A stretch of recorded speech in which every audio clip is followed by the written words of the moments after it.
사실 오늘부터 저희가 함께 자리를 같이 해서 교우님들과 이렇게 면대면으로 서로의 얼굴을 바라보며 예배를 드릴 수 있었으면 더 좋았을 테지만, 그래도 저희가 이렇게 영상으로 하나님의 부요하심을 함께 나눌 수 있다는 것이 우리가 세상을 어떻게 바라보고 또한 우리의 삶을 어떻게 여기고 그래서 우리의 그리스도인의 그리스도인됨을 누릴 수 있는 자리가 되리라 기대하고 또한 소망하며 오늘도 우리에게 베푸신 그 은혜를 찬양하며 나아가겠습니다.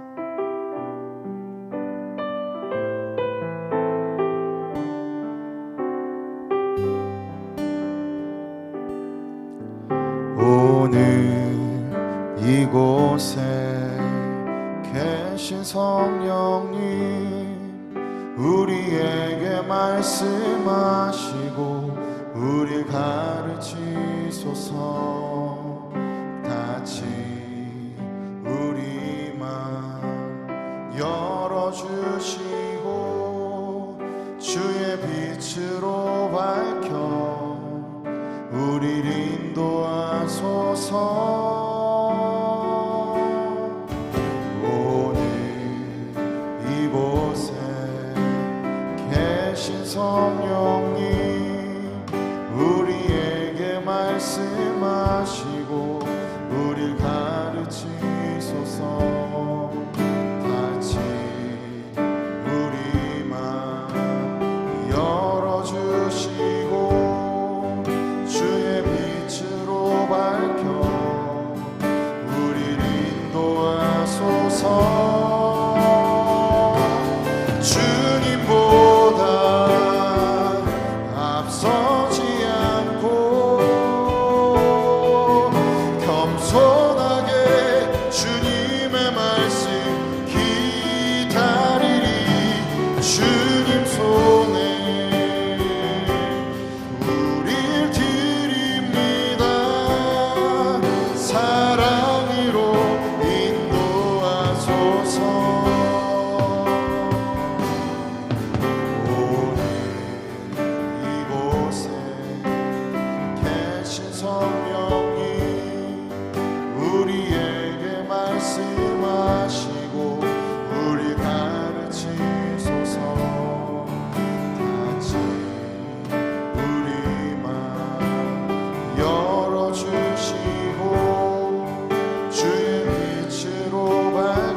주 사랑으로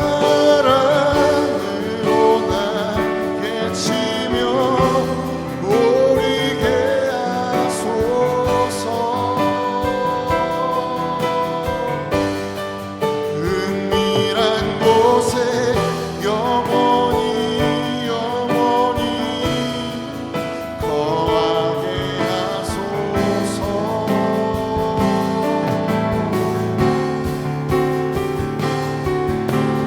오 주의 사랑 부끄러워 함께 서요. 주의 사랑으로 변화시켜 주시옵소서. 우리 이 시간 이 가사를 가지고 주 앞에 기도하며 나아갑니다. 예 주님.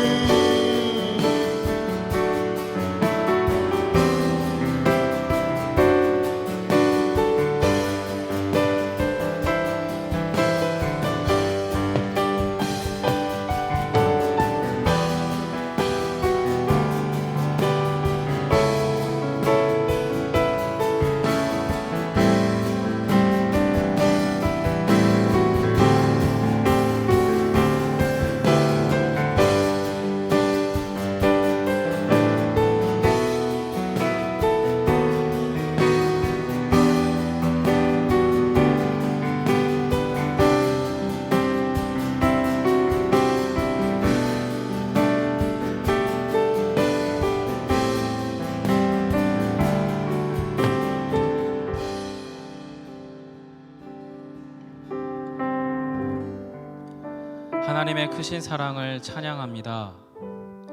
500여 년 전 하나님의 깊으시고 넘치시는 그 사랑이 한 사람의 영혼 가운데 깃드시고 그 가운데서 믿음의 역사와 놀라운 복음의 변화를 일으키심으로 하나님, 저희는 그 아름다운 종교개혁의 유산들을 마음에 품고 오늘도 그리스도인으로 살아갑니다. 주님, 500여 년 전에 일어났던 그 작고 작아 보이는 변화가 실상은 너무나 깊고 분명하고 확실해서 그것이 우리 안에 진리를 발견하게 하셨고 하나님의 크심을 보게 하셨으며 우리의 진리 가운데 역사하시는 그 하나님 앞에 저희를 다시금 교회로 부르시는 그 놀라운 생명의 이야기들인 것을 다시 한번 고백드립니다. 주님, 오늘도 두 번째 시간으로 진행되어지는 저희 종교개혁 기념 강연 가운데 주님께서 충만하게 임하여 주셔서 영상으로 함께하는 귀한 믿음의 식구들과 이 자리에 함께한 귀한 모든 주의 사람들 가운데 주의 평강과 은혜로 덧입혀 주옵소서. 강연을 진행하시는 저희 교수님께도 주님의 지혜와 능력과 담대함을 허락하셔서 비록 보이지 않는 믿음의 식구들이지만 그들을 향한, 주를 향한 사랑의 이야기들을, 주님께서 우리를 위해 행하신 그 복음의 이야기들을 잘 나누실 수 있도록 힘 더하여 주옵소서. 예수님 이름으로 기도합니다. 아멘. 네, 영상으로 함께 하시는 저희 식구들, 예수양남교회 식구 여러분들 환영하고요. 또 이 자리에 뜨문뜨문 있지만 분명히 앉아있는 저희 교역자들과 몇 분의 성도 여러분들을 주의 이름으로 환영합니다. 저희 종교개혁 503주년 기념 강연 두 번째 시간인데요, 오늘은 종교개혁의 문명사적 영향, 성과 여성과 가정의 가치관 변화라고 하는 제목으로 현재 실천신학대학원 교수로 섬겨주시는 김선영 교수님께서 강연을 진행해 주실 겁니다. 프린스턴에서 교회사 박사로 공부하셨고요, 예전에는 한국교회사학회 회장으로 섬겨주셨고 현재는 한국 루터학회 부회장님으로 섬겨주시는 교수님이신데 나오실 때 환영의 박수로 맞이하도록 하겠습니다. 환영합니다.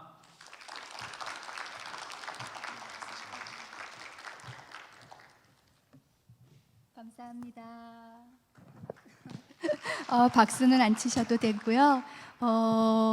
우리 지금 영상으로 보고 계시는 분들하고는 이렇게 인사를 하면 될까요? 예, 저도 이제 학교에서 온라인으로 수업을 하고 있기 때문에 여러분들이 여기에서는 얼굴을 뵐 수 없지만은 제 머릿속에는 여러분들이 이렇게 제 모니터 앞에 이렇게 사진으로 다 나와 있는 것 같이 그렇게 느껴져서 너무나 반갑습니다. 우선 간단하게 제가 작년 11월 15일 날 암 수술을 받았어요. 그렇게 하고 이제 방학 내내 항암 치료 받고 6월 달에 또 한 번씩 이렇게 수술을 받고 지금 이제 조금씩 회복 중인데, 오늘 이렇게 예배당에서 찬양을 이렇게 막 들으면서 제 심장이 아직도 막 이렇게 콩당콩당 이렇게 막 뛰는데 하나님께 너무 감사한 것 같습니다. 그래서 하나님께 감사한 것 같은 게 아니라 하나님께 너무 감사하고, 또 여러분들 이렇게 얼굴 마주 대하고 강연을 할 수 있게 되어서 또 너무 감사합니다.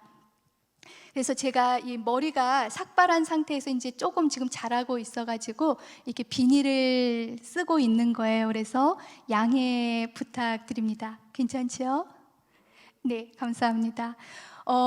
안녕하세요가 여기 떴죠. 그래서 우리 다 같이 다시 한번 안녕하세요. 네, 여러분 사랑하고 주님 안에서 사랑하고 축복합니다. 영적으로나 신체적으로나 정신적으로나 늘 영육 간에 강건하시기 바랍니다. 오늘은 이제 제가 두 번째 시간으로 종교 개혁의 문명사적 영향, 그래서 성, 여성, 가정의 가치관 변화에 대해서 다루어 보도록 하겠습니다. 지금 이 시대에도 이게 단순히 16세기의 이야기가 아니라 이렇게 잘 들어보면은 우리 시대에 참 많이, 특히 우리 한국 사회에 많이 적용되는 부분들이 있구나라는 것을 제가 준비를 하면서 거듭거듭 느꼈어요. 그래서 제가 이제 최선을 다해서 준비를 했는데 전달하는 과정, 그리고 또 이것이 여러분들 마음을 건드려서 어떤 열매로 그렇게 맺어지는 부분에 대해서는 제가 성령님께 또 다 위탁하고 저는 편안한 마음으로 이렇게 여러분과 함께 이 시간을 즐겨보고자 합니다. 여러분도 ready? 네, 좋습니다. 이게 조금 제가 이제 오늘 크게 세 부분을 다루어 보고자 해요. 9시까지라고 이제 말씀을 하셔서 1시간 10분 정도인데 여러분과 함께 세계의 스캔들에 대해서 좀 이야기를 나누어 보고자 하고요. 두 번째로는 여성 혐오증 및 결혼과 가정 폄하에 대해서 살펴보고, 그 다음에 세 번째로 루터에 초점을 맞춰가지고 성, 여성, 결혼 그리고 가정에 대해서 다루어 보고자 합니다. 먼저 세계의 스캔들이 무엇이었는가 많이 궁금하죠? 우리가 이제 이런 이야기를 들으면 이제 귀를 쫑긋하고서 여기에 이제 이렇게 관심을 기울이게 되는데, 그거는 바로 이게 이제 신문, 그 당시는 아직 우리가 현재 이제 많이 활용하고 있는 그런 신문, 인터넷 기사 이런 거는 아직 없었던 때이죠. 그럼에도 불구하고 그 당시에 이제 신문이 있었다면은 딱 제 1면에 대문짝만하게 이렇게 기사가 났을 텐데, 뭐라고 기사가 났겠느냐 하면은 전직 수도사, 전직 수녀와 결혼하다. 네, 아무도 안 놀라시네요. 제가 여러분 마스크 끼고 있어도 이게 눈 표정을 보면은 놀라시는지 안 놀라시는지 딱 이렇게 감지를 할 수가 있는데 한 분도 안 놀라시네요. 목사님은 좀 놀라고 계신 거죠? 네, 이거는요 정말 상상도 할 수 없는 일이었어요. 그 당시에는 제가 이제 그거를 이따가 여성 혐오증과 관련해 가지고 가정, 결혼, 폄하 이러한 전반적으로 이렇게 확산되어 있었던 그러한 시대적인 사조를 말씀드리면은 이게 왜 엄청난 스캔들이었을까라는 것이 이제 대답이 될 것입니다. 그래서 전직 수도사는 누구였냐면은 마르틴 루터, 그리고 전직 수녀는 누구였냐면은 카타리나 폰 보라라는 여성입니다. 이게 이제 결혼 생활을 조금 하면서 이 초상화를 그린 것인데요. 루터와 카타리나 폰 보라의 초상화입니다. 1525년이라고 제가 말씀을 드렸는데 1525년이면은 올해 지금 여기 보면은 종교개혁 기념 강연하고 몇 주년이라고 써 있습니까? 503주년이에요. 그 말은 503주년, 503을 빼면은 몇 년도가 원년이 되는 겁니까? 사건이 발생했던 1517년. 네, 1517년. 그거를 이제 종교개혁 기념 첫 해로 이제 잡는 것인데, 그 이유는 왜 그러냐 하면은요, 바로 여기에 저기 청동으로 된 문이 보이죠? 예, 비텐베르크 시에 가면은 거기에 이제 그 선제후가 머물던 성이 있습니다. 그 성교회가 있는데 한편에 그 성교회의 정문에, 예, 그 당시에는 나무로 된 거였어요. 그 이제 그 옆에 게시판이 있었고, 그 게시판을 이제 대학교에서 사용을 하고 있었는데, 대학교 게시판으로 사용하고 있었는데, 거기에다가 바로 면벌부 95개조 반박문을 게시한 것이 바로 1517년 10월 31일이었기 때문입니다. 그래서 1517년을 첫 해로 해가지고 우리가 계속해서 1년, 2년, 3년, 4년 이렇게 종교개혁을 기념하고 있는 건데, 올해가 바로 503주년이 되는 것입니다. 그런데 이 이야기를 왜 하냐 하면은, 그 당시에 제가 아까 신문 같은 것도 없었다 그랬죠. 인터넷 기사 같은 거는 더더구나 말할 것도 없고, 그럼에도 불구하고 이걸 게시하고 나서 얼마 되지 않은 시점에 전 유럽으로 바로 이 95개조 반박문 소문이 도는 거예요. 루터도 상상을 못했던 일이 발생했습니다. 그렇게 되면서 루터가 유럽 전역에서 정말로 명사가 된 거예요. 유명 인사가. 예. 그런데 1525년이면은 17년으로부터 몇 년이 지난 시점입니까? 8년이 지난 시점이죠. 예. 그 8년 동안 유럽 전역을 이미 루터가 흔들어 놓았거든요. 그런데 수도사였던 루터가 더 이상 수도사이지 않고 결혼을 한 거예요. 거기에다가 전직 수녀하고 결혼을 한 거예요. 그러니 이게 얼마나 엄청난 사건입니까? 예. 그래서 이것이 이제 세계의 스캔들이었다. 예. 그 좀 더 깊은 의미는 제가 천천히 오늘 시간 전체를 통해서 풀어가도록 하겠습니다. 자, 이 카타리나 폰 보라는 어떤 여성이었냐 하면은요, 님부셴이 마리엔 트론이라는 수녀원에 있었던 수녀였습니다. 그런데 이제 1517년 이후로 이렇게 루터의 개혁 사상, 프로테스탄트 사상이 이제 막 급속도로 확산되기 시작했다 그랬잖아요. 그렇게 되면서 이 님부셴의 마리엔 트론에 있던 수녀들도 이게 뭐지? 그러면서 호기심이 너무 생긴 거예요. 그러면서 호기심이 생기면서 막 그거를 이렇게 이제 그거에 관련된 문헌들도 읽고 막 이렇게 같이 토론도 하고 이렇게 하다 보니까는 우리가 그동안 배워왔던 거하고 많이 다르네? 많이 다른데 더 성경적인 것 같네?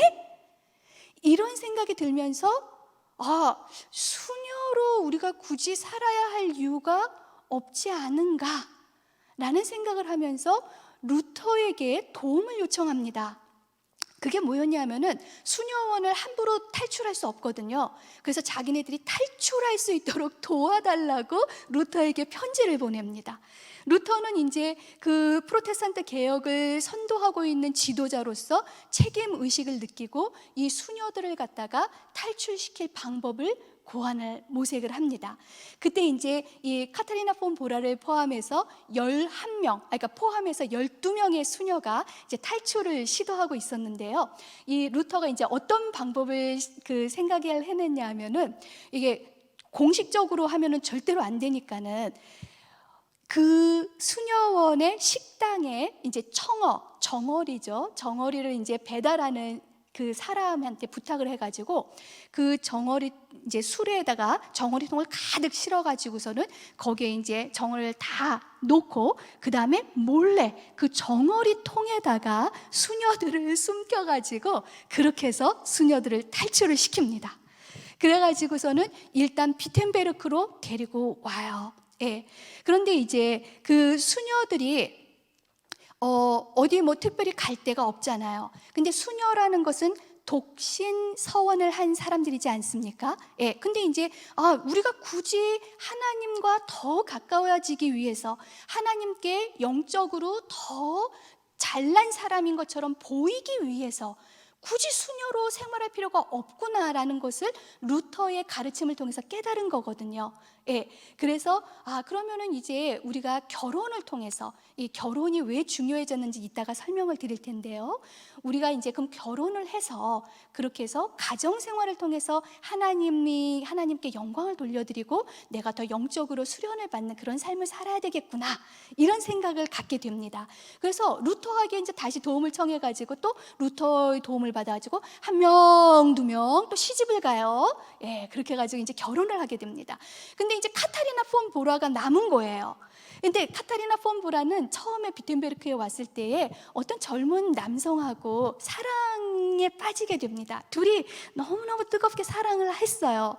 그래가지고 이 남성이 카타리나 폰 보라하고 결혼을 하고 싶어가지고 이제 자기 고향에 돌아가가지고 부모의 허락을 받으려고 그렇게 갔는데 이 부모가 그 지역의 명사거든요. 근데 전직 수녀하고 그것도 가문도 별 볼 일 없는 집안의 여성하고 결혼을 한다고 하니까는 너무 깜짝 놀라가지고 이 아들을 갖다가 비텐베르크로 다시 돌려보내질 않고 집에 가두어 버립니다. 그래가지고 카타리나 폰 보라가 너무 마음의 상처를 받아요. 예, 큰 상처를 받게 됩니다. 그래서 이제 결혼을 안 하고 그러고 있는데 루터가 이제 친구를 보내요. 카타리나 폰 보라에게 질문을 합니다. 너 누구를 너에게 소개시켜주면 좋겠냐? 그래서 이제 어떤 좋은 사람을 소개시켜줬는데 카타리나 폰 보라가 싫다고. 그래서 또 질문을 해요. 그럼 누굴 소개시켜주면 좋겠냐? 그랬더니 카타리나 폰 보라가 또 담대하게 이게 참 여성이지만 그 시대에 당신 아니면 루터하고 결혼한다면 고려해보겠다. 또 이렇게 대답을 합니다. 근데 이제 루터의 친구 이 사람은 자기는 평생을 정말 독신으로 살겠다고 그렇게 작심을 했기 때문에 루터에게 공을 던져요. 그리고서는 루터 내가 이렇게 말을 해보니까 나 아니면 너하고만 결혼을 한다는데 나는 아니니까는 너가 결혼해 줘야 되겠다. 이래가지고 루터가 또 카타리나 폰 보라가 또 그렇게 싫지도 않았는지 둘이 결혼을 하게 됩니다. 네. 그런데요, 여러분, 이 루터와 카타리나가 이제 루터가 42살이었어요. 카타리나 폰 보라가 16살 아래인 26살이었어요. 네, 저기 계신 분이 이렇게 이렇게 이제 근데 그 당시에는 이제 나이 차이가 좀 많이 나는 그런 경우도 많았고 그랬기 때문에 뭐 그렇게 놀랄 일은 아닌데 이제 어찌 되었든 간 이 요지는 뭐냐면은 이 둘이 처음에는 그렇게 뭐 연애를 하면서 뜨겁게 사랑해서 우리가 생각하는 어떤 그러한 관계 속에서 결혼을 한 게 아니잖아요. 그런데도 불구하고 이 둘이 매년 정말 서로를 존경하고 신뢰하고 후원하고 높여주고 이런 관계 속에서 어느 누구도 반박하지 못할, 적도 반박하지 못할 그런 행복한, 그리고 모든 프로테스탄트 가정에 귀감이 되는 그런 결혼 생활을 합니다. 네, 그렇게 해서 이 루터가 아내를 위해서 무슨 표현을 하냐면은 비텐베르크의 샛별이다. 예, 그리고 갈라디아서를 루터가 가장 좋아했던 성경 중에 하나거든요. 그래서 이 갈라디아서의 이름을 내 아내의 이름을 붙여서 케이티다. 예, 케이티다. 그리고 박사님, 설교자, 여주인 이렇게 부르면서 또 동시에 프랑스나 베네치아와도 나는 내 아내를 바꾸지 않겠다. 여러분, 아내가 그런 고백을 들으면 너무 행복하겠죠? 예, 저기 이렇게 웃으시는데 얼마나 행복하겠습니까? 예, 그런 사랑의 고백.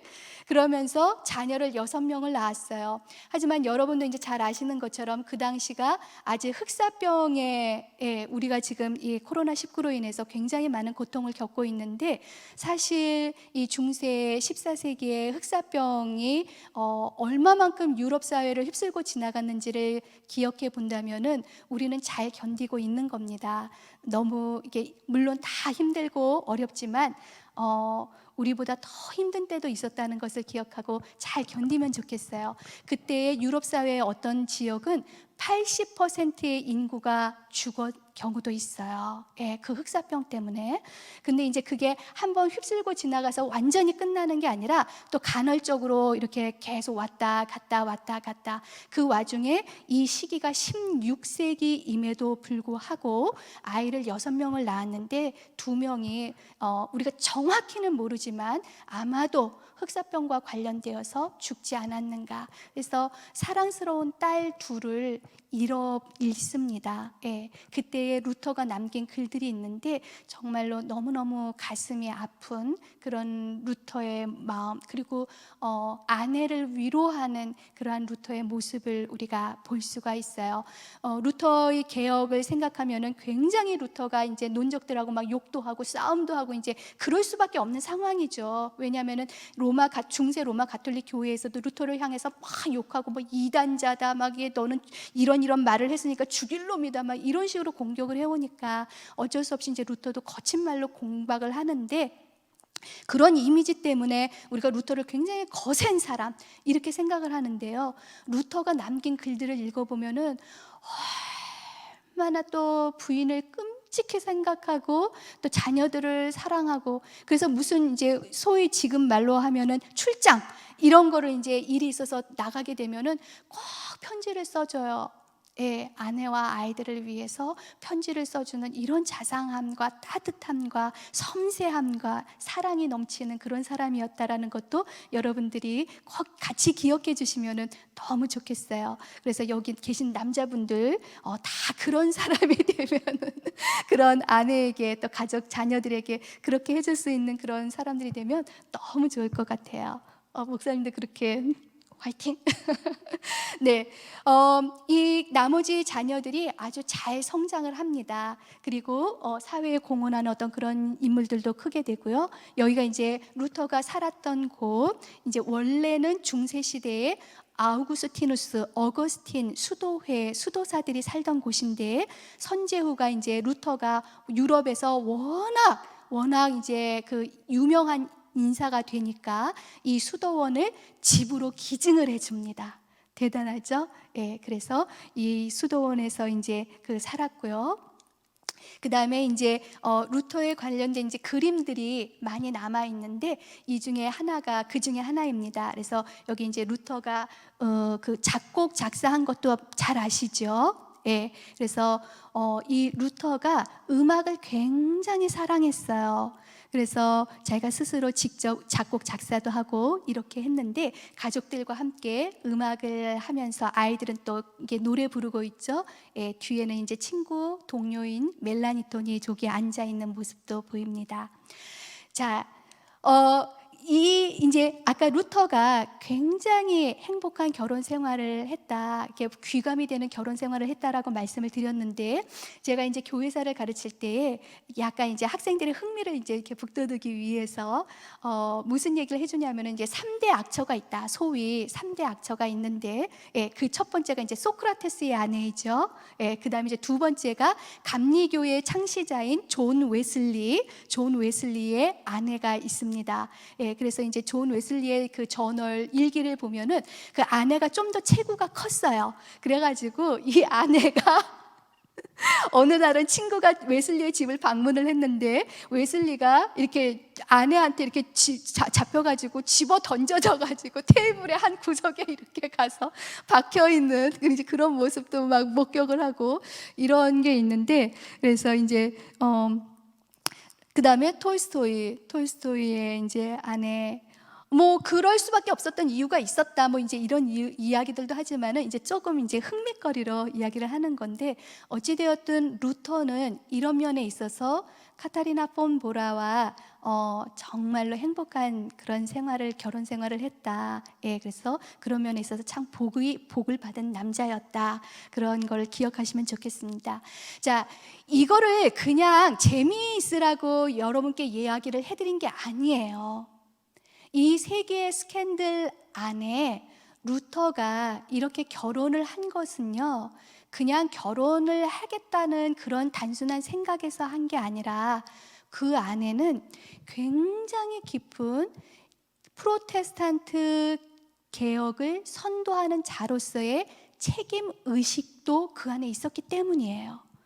왜냐하면은 루터 자신이 중세 가톨릭 교회의 신학에 맞서서 이제 성경에 근거해서 정말로 프로테스탄트 개혁 사상, 신학을 널리 전파하고자 애쓸 때에는 가정을 다시 세우고, 결혼을 다시 세우고, 그 다음에 여성을 다시 세우고, 자녀를 다시 세우고 싶다라는 그러한 성경적인 소신이 있었기 때문이에요. 그리고 17년으로부터 8년이 지나는 동안 자기 주변에 많은 사람들을 결혼을 시켰어요. 장가 보내고 시집도 보내고. 근데 사람들이 근데 왜 너는 그러면 실천을 안 해? 이런 이제 문의가 막 들어오는 거예요. 너도 결혼해야 될 거 아니야? 본을 보여야 될 거 아니야? 프로테스탄트 개혁 가정이 어떤 것인지 네가 좀 결혼해서 보여줘야 될 것 아니야? 거기에 대한 어떤 책임의식도 루터에게 있었기 때문에, 물론 그런 책임의식만으로 의무감에서만 결혼했다는 게 절대 아닙니다. 또 여성에 대한 어떤 정말 나 결혼해야지 이런 어떤 정욕 때문에 또 결혼한 것만도 절대로 아니라는 이야기예요. 예, 그래서 이 루터의 결혼 자체가, 제가 이제부터 조금 더 이론적인 이야기를 할 텐데, 이 사상이, 이 내용이 다 담겨 있는 그러한 스캔들이었다. 예, 그렇게 이제 머릿속에 간직하고 조금 더 이론적으로 깊이 있게 들어가 보도록 하겠습니다. 좋죠? 네, 이게 왜 중요했냐 하면은요, 아까 간단히 언급한 것처럼 중세 시대에 이 여성 혐오증, 듣기만 해도 참 표현이 그렇죠. 그리고 결혼과 가정을 폄하하는 그러한 것이 굉장히 강하게 널리 퍼져 있었어요. 그래서 이제 이 루터의 이야기를 먼저 통해서 그런 게 얼마나 널리 확산되어 있었는가, 사회 속에 깊이 깔려 있었는가, 이거를 이제 알 수가 있는데요. 1522년에 루터가 결혼이라는 책을 씁니다. 글을 쓰는데 이 안에서 뭐라고 이제 이야기를 한탄을 하냐 하면은요, 결혼에 대한 평판이 너무 나빠졌다. 그리고 또 뭐라고 한탄을 하냐면은, 사람들이 이 책 보부상이라고 우리가 이제 그러잖아요. 이런 사람들이 여성의 타락과 결혼의 불행을 다루는 이교도 책들을 팔고 다니고 있다. 근데 그게 한둘이 아니다, 이 이야기예요. 예. 그러면서 그 당시에 1541년에 이 프랑크라는 사람이 독일의 속담들을 쫙 모아가지고 독일 속담 모음집이라는 책을 냅니다. 근데 이제 이 속담 모음집 안에 무슨 글들이 이제 대표적인 것들을 이제 여기다 뽑아 보았는데요. 그게 뭐냐면은 히에로니무스, 제롬이라는 사람이 한 이야기인데요. 매사가 너무 잘 돌아가고 있다고 여겨진다면 아내를 취해라. 여러분, 이게 무슨 말입니까? 내 인생이 너무 이거 잘 나가고 있는 것 같아? 뭔가 조금 제동을 걸 필요가 있을 것 같아? 그럼 뭘 하라고요? 잠깐 쉬어라. 좀 천천히 가라. 그게 아니라 아내를 취해라. 예. 그러니까 아내를 취한다는 것이 얼마나 부정적인 이야기인지 이 상상이 가죠. 예. 그 다음에 만약 아내를 취한다면 당신은 악마를 등에 업는 것이다. 너무 아찔하죠. 예. 불을 끄면 여자는 다 똑같다. 예, 이런 끔찍한 말을 이 속담 모음집에서 하면서 이 여성과 가정과 결혼을 폄하하는 이러한 생각을 갖다가 아주 적나라하게 그렇게 이제 보여주고 있는 겁니다. 여기에 대해서 이제 루터가 반응을 합니다. 만약 여성이 책을 쓴다면 그들도 남성에 대해서 정확히 똑같은 말을 할 거다. 예, 이러면서 이제 루터가 여성을 이렇게 막 치켜 세워줍니다. 그리고 또 이 프랑크를 향해서 최소한 네 어머니하고 아내를 생각하고 조금이라도 이성이 있다면 이런 속담들을 이렇게 막 모아놓을 수 있겠냐, 이렇게 또 이제 비판을 합니다. 그리고 불을 끄면 남자도 다 똑같다고 말하지 그러냐, 예, 이러면서 이제 일격을 가하는 거죠. 자, 그때에 이제 또 동시에 크리스틴 드 피장이라는 사람이 있는데, 이 사람이 이제 여성들의 도시라는 글을 씁니다. 이제 여기를 보면은 이 마테올루스의 탄식을 비판하는 내용이 나오는데요. 이 마테올루스의 탄식은 무슨 글이냐 하면은 중세 후기에 가장 치명적인 반결혼주의 내용을 담고 있는 글입니다. 예. 그래서 이런 것들, 그리고 이 크리스틴 드 피장이 무슨 말을 하냐면은 왜 남성들은 글을 쓸 때마다 여성에 대한 험담을 하지 않고는 글을 쓰지 못하는가, 이런 말을 할 정도로 그렇게 중세 시대에 이렇게 보편적으로 여성 혐오증이나 이게 반결혼주의, 반가정주의 이러한 사상들이 이렇게 널리 퍼져 있었다라는 것을 우리가 기억을 할 수 있습니다.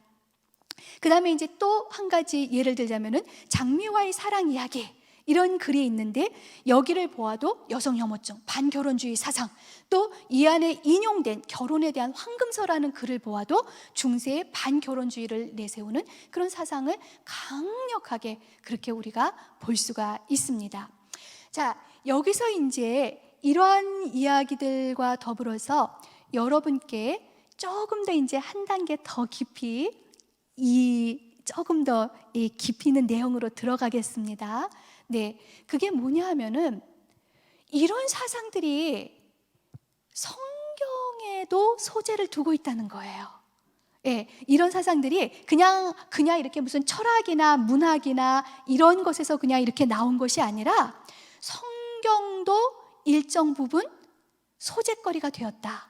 제가 성경도 책임이 있다라고 말을 하지 않는 이유는 뭐냐면은 성경이 그렇게 가르친 게 아니라 성경에 있는 문구를 사람들이 이런 사고방식을 가지고 해석을 했다.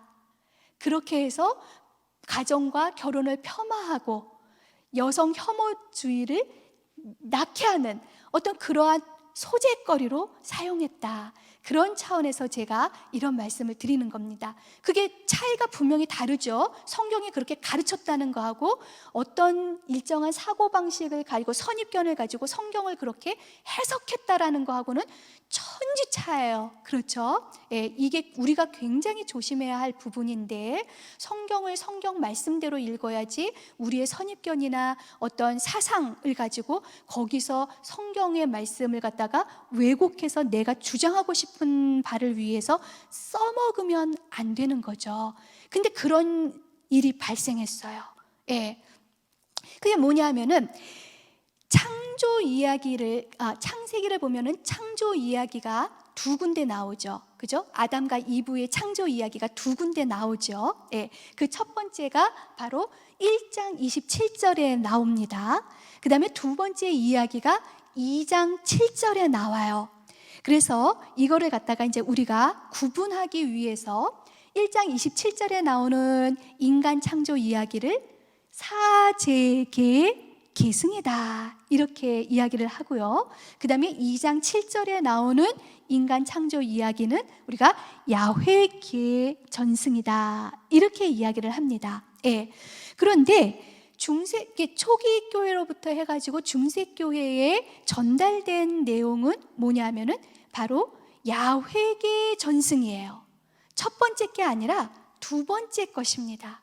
첫 번째 내용을 보면은 좀 더 평등한 관계인데 두 번째 관계를 보면은 순서가 분명히 정해져 있어요. 누가 먼저 창조됩니까? 그렇죠. 아담이 먼저 창조되고 그 다음에 이브가 창조가 되죠. 자, 요거를 가지고서 야훼의 전승의 내용을 보면은 이 아담을 먼저 창조했다는 사실이 남녀 관계 설정에 영향을 끼칩니다.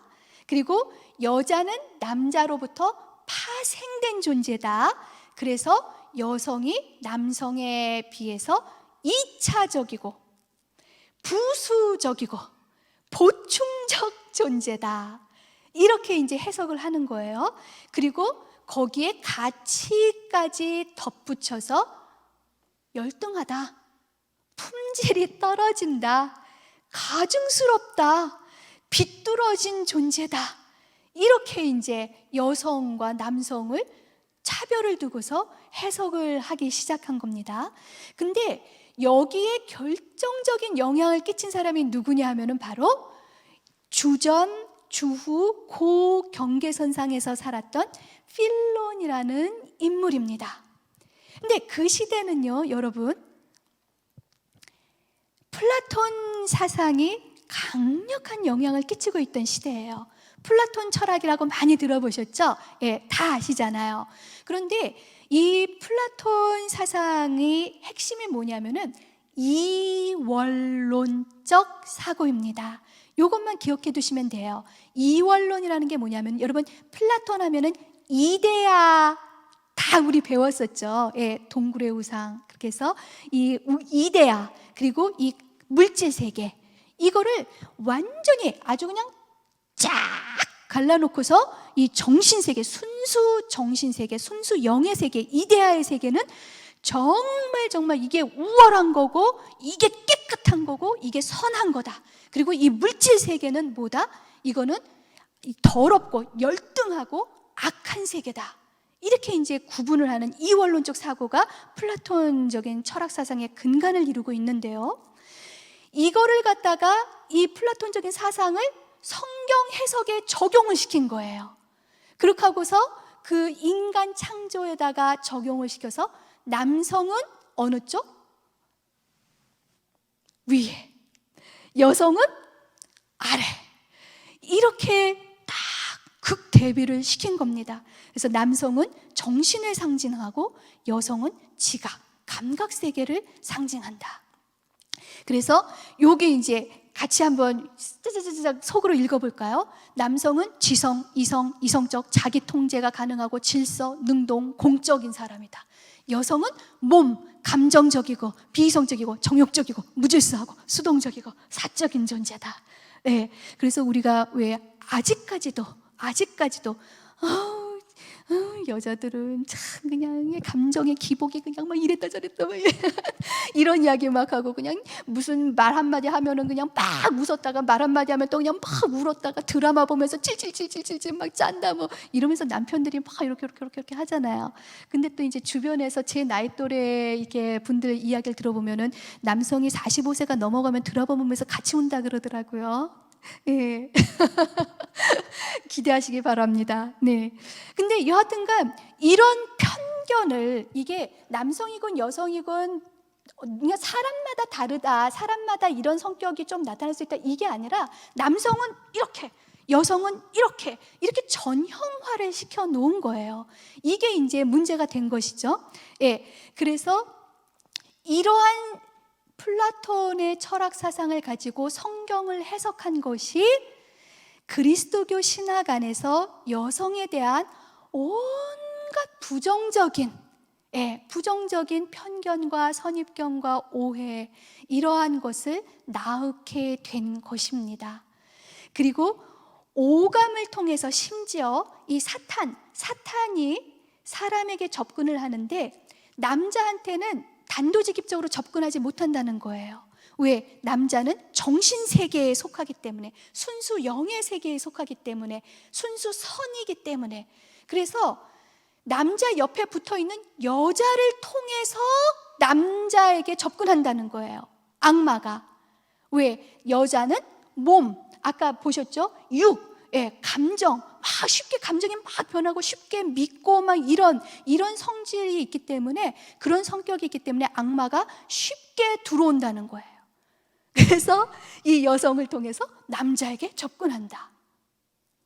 여러분, 수녀원이 많은 어떤 고상한 이러한 면이 있지만요, 기본적으로 수녀원이 존재하는 이유 중에 하나가 여성들이 남성들의 꼭 곁에 붙어가지고 악마가 그 여성을 통해서 남성한테 접근하지 못하게 수녀들을 일종의 가두어 놓을 수 있는, 통제할 수 있는 그러한 기관으로 수녀원의 역할을 한 것도 있는 거예요.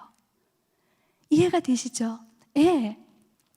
그러니까는 이 수녀 생활을 통해서 나는 정말 이 세상 삶과 삶에 얽매이지 않고, 가정 삶에 얽매이지 않고, 남편에게 얽매이지 않고 정말 하나님만 섬기는 삶을 살고 싶다, 이러한 순수한 면이 물론 없지 않아 있어요. 하지만은 어떤 이런 여성 혐오증, 여성에 대한 어떤 편견, 부정적인 생각, 이런 것과 관련해서도 수녀원에 여성들을 이렇게 통제하는 어떤 기관으로 만들어 놓음으로써 남성들을 함부로 유혹하지 못하게, 이런 측면이 있었던 거예요.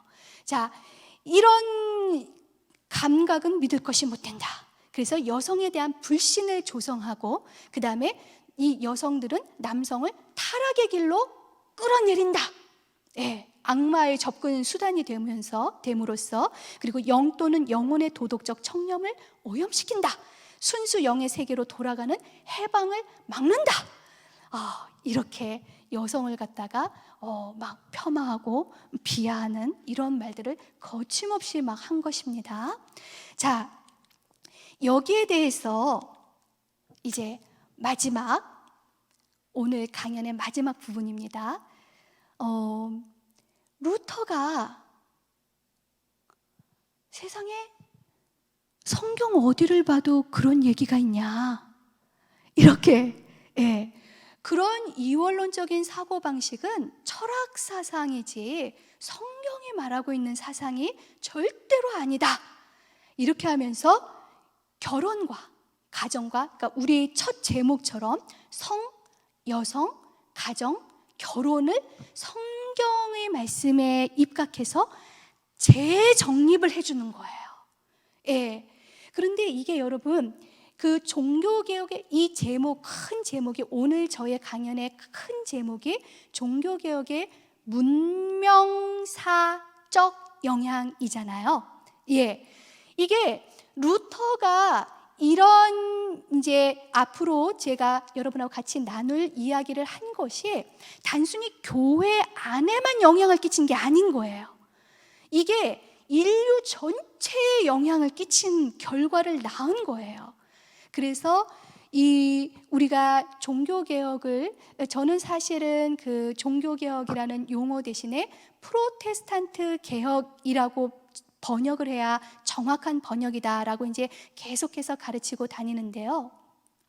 이 프로테스탄트 개혁은 절대로 교회 개혁이 만이 아닙니다. 교회 개혁이 아니라는 게 아니라 교회 개혁만이 아닙니다. 이 루터의 프로테스탄트 개혁은 유럽 사회의 정치, 경제, 문화, 결혼, 이런 여성관, 이런 모든 것들을 다 뒤집어 놨어요. 그리고 성경, 물론 여기에 대해서 이제 논의할 것들이 많기는 하지만은 루터는 성경에 근거해서 이 모든 것들을 다시 재정립하고자 애썼고, 그것이 실제로 그렇게 각 영역에서 영향력을 발휘했어요. 이거를 저는 꼭 명심했으면 좋겠어요. 이 교회도 단순히 교회 건물 안에서의 그리스도인의 능력과 영향에 대해서만 이야기하는 게 아니라 교회 건물 밖에 나가서 사회 속에서 정말로 자기가 처해 있는 각 삶의 영역에서 그리스도인의 영향력 그리고 성령의 능력을 발휘할 수 있는 그런 사람으로 성장하기를 바라는 교회라고 생각하고 있는데 맞죠? 맞죠? 네. 그래서 아까 우리 목사님하고도 담임 목사님하고도 정말 그 귀한 대화를 나눌 수 있는 시간을 가졌는데 그런 인상을 깊게 받았어요. 그래서 루터를 통해서 우리가 배울 것들이 참 많다라는 것을 여러분들이 꼭 기억하면 참 좋겠습니다. 그래서 루터는 NO! 그러면서 이원론 아니다. 그러면서 루터는 무슨 논법을 제시를 했냐 하면은 믿음과 사랑의 논법을 제시를 했습니다. 예, 믿음과 사랑의 논법이 무엇인지 제가 뭐 아주 길게 또 재미있게 설명할 수도 있지만은 시간이 많지 않으니까는 아주 간단하게 그렇게 설명을 드리겠습니다. 여기 보면은 사람이 두 사람이 있죠. 예, 사람이 두 사람이 있는데 아까 플라톤적인 필론의 논법에 의하면 이쪽이 여성이라고 간주하고 이쪽을 남성이라고 간주하고 이쪽을 여성이라고 간주한다면은 딱 맞아 떨어지죠. 그렇죠? 위에 믿음 있고 없고는 보지 마시고 이쪽은 다 남성, 영적. 그렇죠? 이쪽은 다 여성은 다 육적. 이렇게 하면 이제 이분법이 딱 맞아 떨어지는 거죠. 루터는 아니야. 그죠? 예, 아니라고 하면서 남자건 여자건 상관없어요. 예, 이쪽이 남성도 될 수 있고 여성도 될 수 있는 거예요. 이쪽이 남성도 될 수 있고 여성도 될 수 있는 거예요. 다만 루터는 성경 말씀에 입각해 볼 때에 죄인이 의인이 되고 옛사람이 새사람이 되는 것은 뭐에 의해서 그렇게 됩니까? 그렇죠. 예수 그리스도를 믿는 믿음에 의해서. 그게 바울이 계속해서 선포하고 있는 복음의 말씀이잖아요. 그렇죠?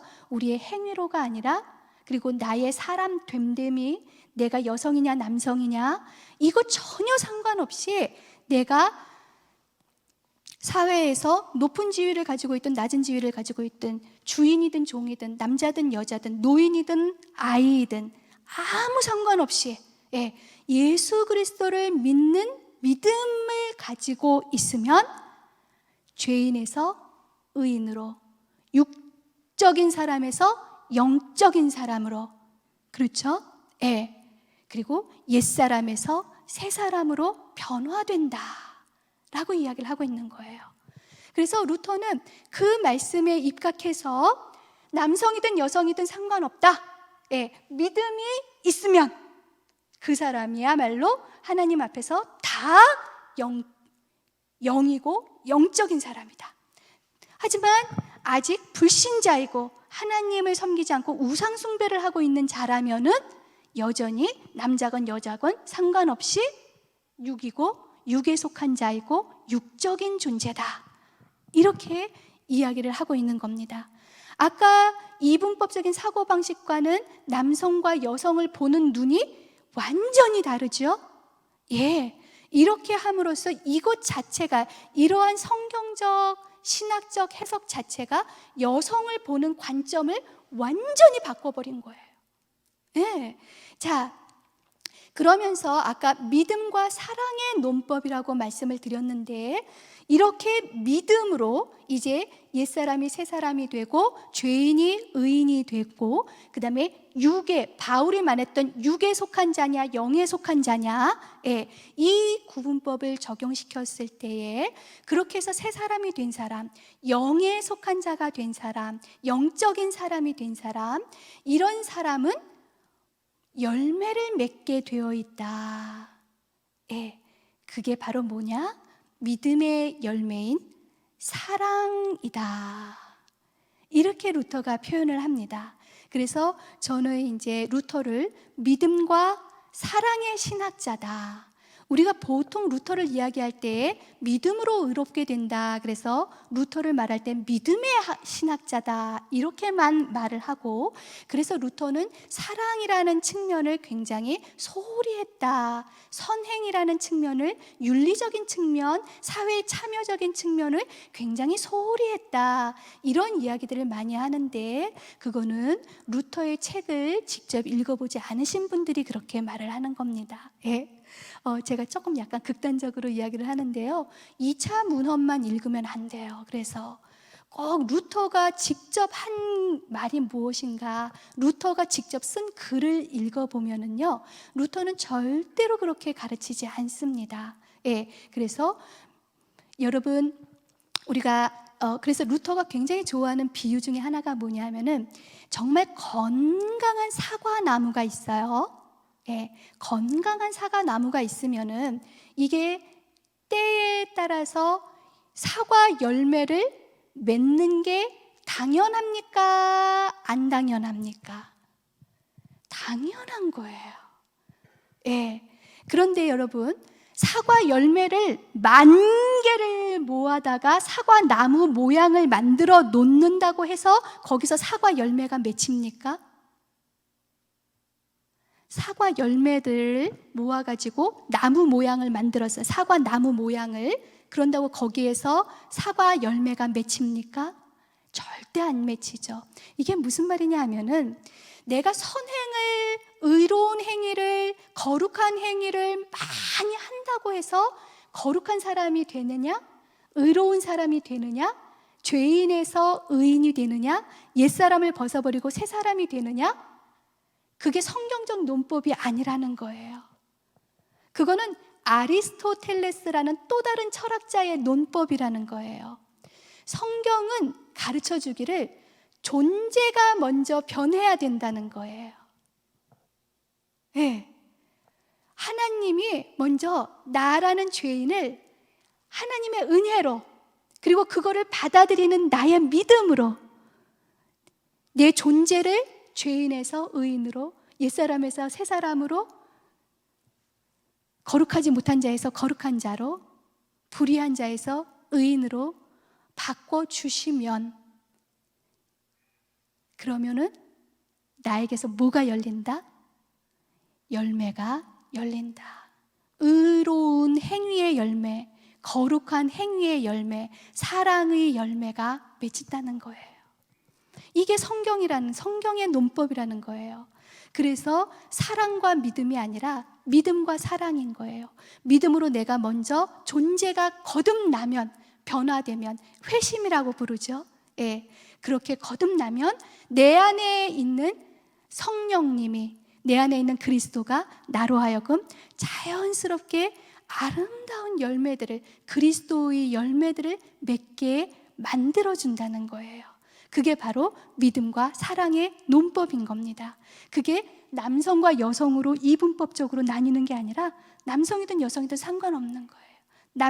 남녀노소 상관없는 거예요. 주인이든 종이든, 사회적으로 높은 계층에 있든 낮은 계층에 있든 전혀 상관이 없다는 거예요. 예.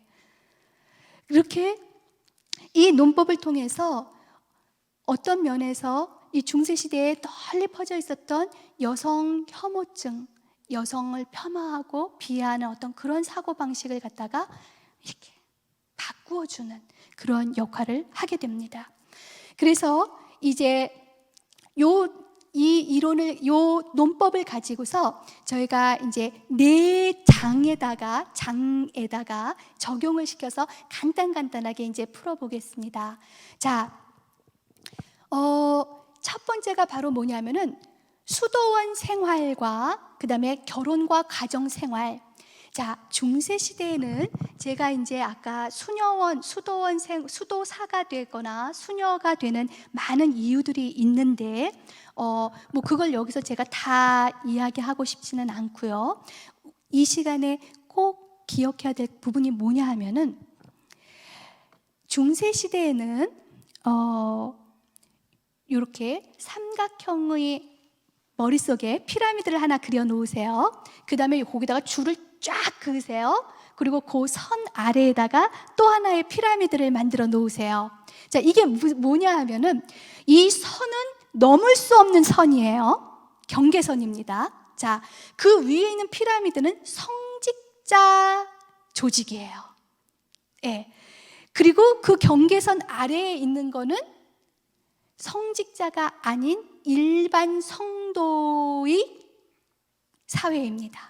조직이에요. 그래서 쉽게 말을 하자면은 이 위에는 이제 그 피라미드의 꼭대기에 누가 있습니까? 교황이죠. 예, 그래서 교황, 추기경, 그 다음에 이제 사제, 그 다음에 이제 수도원에 소속되어 있는 수도사들, 그 다음에 길거리를 다니면서 이렇게 동냥하면서 수련을 쌓는 탁발 수도사들, 이렇게 위계 질서가 딱 있어요.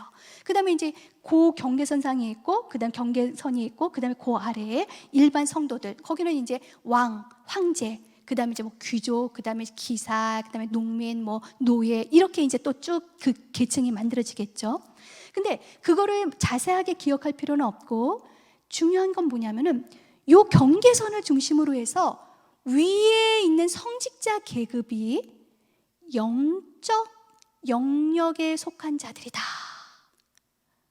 예, 자기네가 더 영적이라는 거예요. 그리고 피라미드 아래, 이 경계선 아래에 있는 피라미드에 속해 있는 일반 성도들은 영적으로 자기네들보다 열등한 존재다. 자, 그리고 제가 피라미드를 이렇게 수직으로 그려놨죠. 하늘에 어느 쪽 피라미드가 더 가까이 있습니까? 성직자들이 피라미드가 더 가까이 있죠. 그래서 하늘에 자기네들이 하나님과 자기네들이 더 가까이 있다는 거예요. 근데 더 나아가서, 자, 이렇게 제가 그려 놓았으니까 일반 성도들이 하나님께 가서 아뢰려면은 이렇게 뛰어넘어서 갈 수 있어요? 그 그림이 아니죠. 제가 의도적으로 그려 놓은 게 누구를 통과해야 됩니까? 성직자 계급을 통과해서 하나님께로 가야 되는 거예요. 예. 그래서 이 성직자들이 일반 성도와 하나님을 연결시켜주는 중개자들, 그런 역할을 한다고 그렇게 가르친 거예요. 어찌되었든 긴 얘기 짧게, 많은 사람들이 자, 여성 혐오증에다가 가정을 폄하하고 이 결혼을 폄하하고 성을 폄하하고 비하하고 안 좋게 부정적으로 취급하고 이러니까는 이런 상황 속에서 어디로 들어갑니까? 아, 내가 하나님과 좀 더 가까워서 천국에 가서 더 복을 누리기 위해서는 어디로 들어가는 거예요? 수도원이나 수녀원으로 들어가는 거예요. 자, 근데 아까 말했죠. 내가 수도원과 수녀원에 들어가서 막 뭐 이렇게 채찍질을 하면서 정욕을 막 없애고 막 이렇게 그러면서 막 이렇게 내가 순수한 영으로서의 삶을 살려고 막 노력하고 열심히 막 새벽에 그냥 밤새 기도하고 이런다고 해서 이런 행위로 통해서 내가 정말 죄인에서 의인이 되고 옛사람을 벗고 새사람이 된다고 그랬나요? 아니죠. 예, 성경은 행위로가 아니라 먼저 예수 그리스도를 믿는 믿음으로 하나님의 선물로 죄인이 의인이 되고 옛사람을 벗고 새사람이 되고 이 불의한 자가 의로운 자가 되고 거룩하지 못했던 자가 거룩한 자가 된다라고 가르치고 있단 말이에요. 그래서 루터가 아까 믿음과 사랑의 논법을 가지고 뭐를 이야기했냐면은, 야, 솔직히 까놓고 얘기해보자. 수도사, 수녀가 된다고 너네가 그렇지 않은 사람들보다 더 영적이야?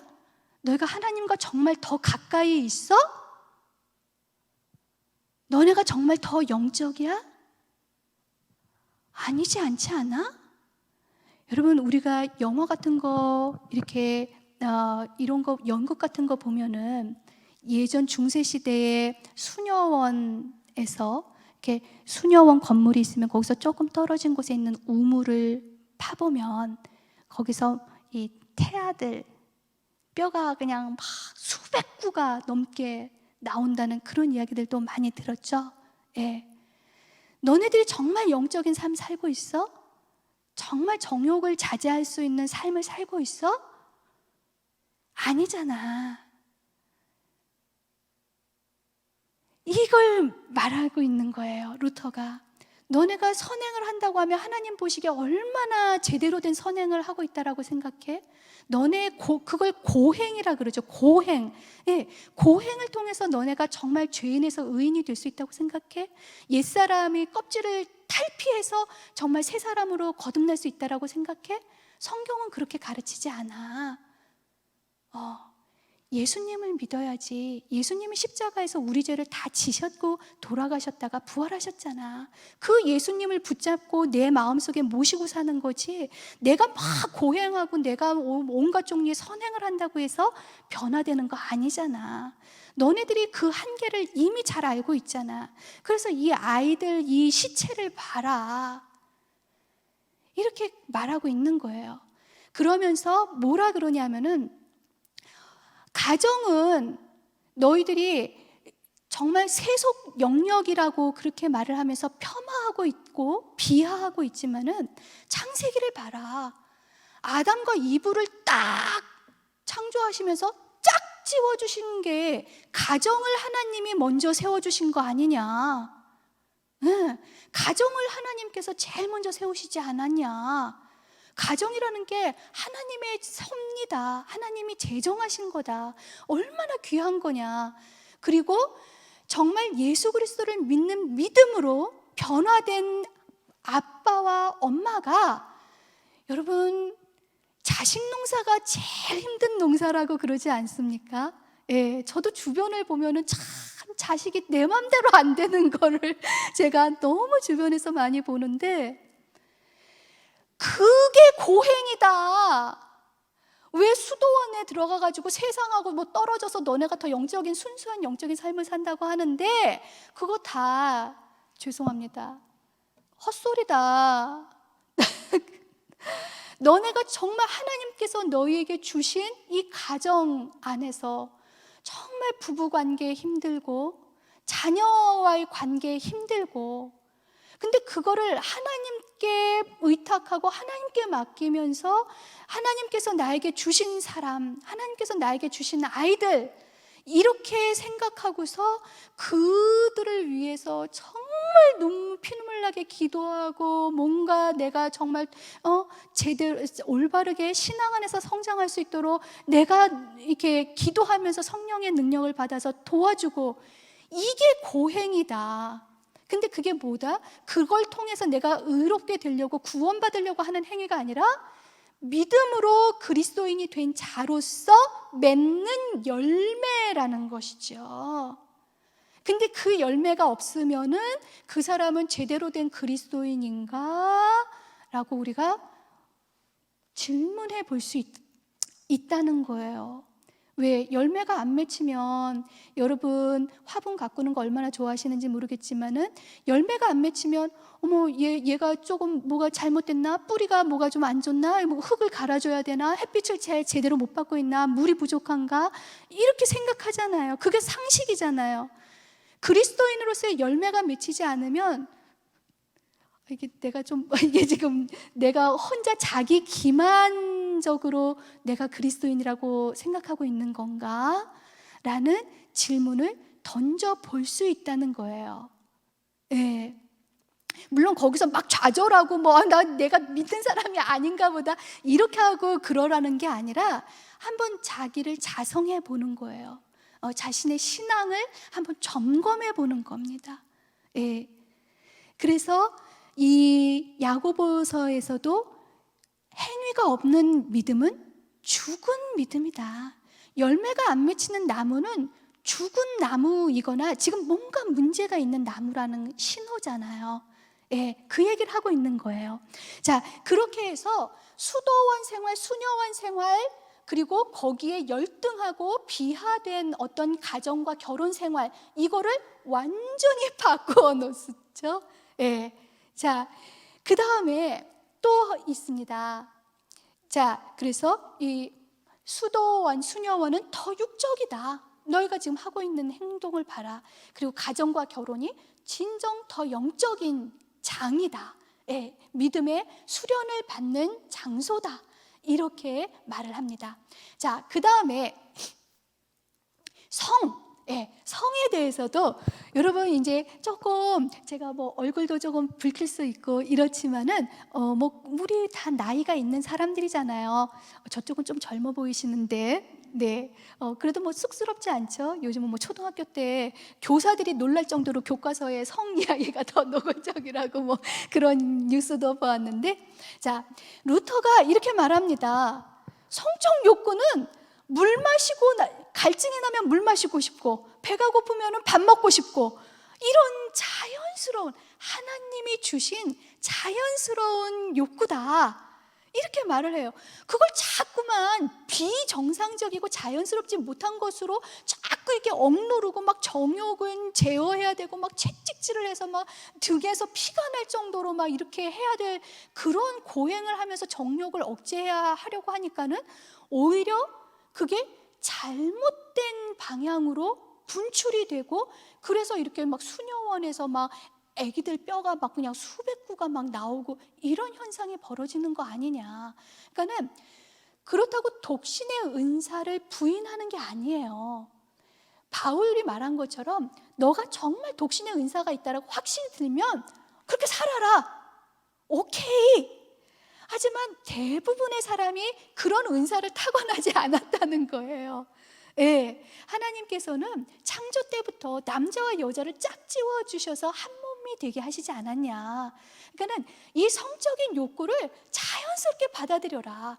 근데 그거를 아무 데서나 가서 막 이렇게 표출하지 말고 하나님께서 그 성적인 욕구를 아름답게 발출할 수 있도록 가정이라는 테두리를 주지 않으셨냐. 그러니까는 가정 안에서 정말 상대방 아내 남편을 존경하고 신뢰하고 아까 카타리나 폰 보라와 루터처럼 그렇게 사랑을 만들어가는 거죠. 그렇게 사랑을 만들어가고 익혀가면서 그러면서 이 사랑을 하는. 그래서 루터가 참 놀라운 게 뭐냐면은 루터가 굉장히 많이 아픈 때가 있었어요. 그럴 때에 아내에게 편지를 씁니다. 미안합니다. 내가 당신과 같이 잠자리를 할 수 없어서 미안합니다. 이런 편지까지 남겨요. 가슴이 뭉클해지지 않습니까? 그래서 요즘 이제 제 나이 또래 주변 분들을 이야기를 들어보면은 뭐 그런 이야기까지 할 필요는 없을 것 같습니다. 네, 다들 웃으시는 거 보니까는 이렇게 다 무슨 말인지 알아들으시는 것 같은데, 그래서 결혼이라는 제도 안에서 행복한 성생활을 해라.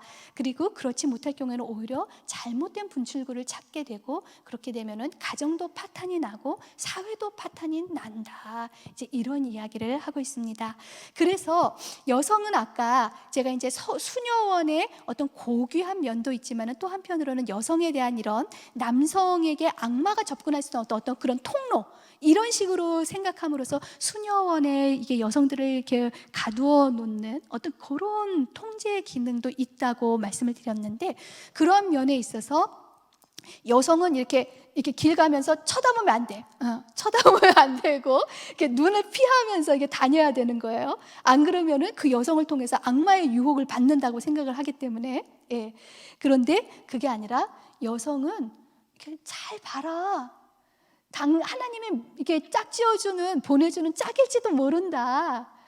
그러면서 여성은 피해야 할 대상이 아니라 사랑해야 할 존재다. 사랑해야 할 대상이다. 그런 이야기를 합니다. 그러면서 함께 살아가면서 그리고 사랑하며 살아갈 동반자다. 그런 이야기를 합니다. 그리고 루터와 카타리나가 실제로 그런 삶을 살았고요.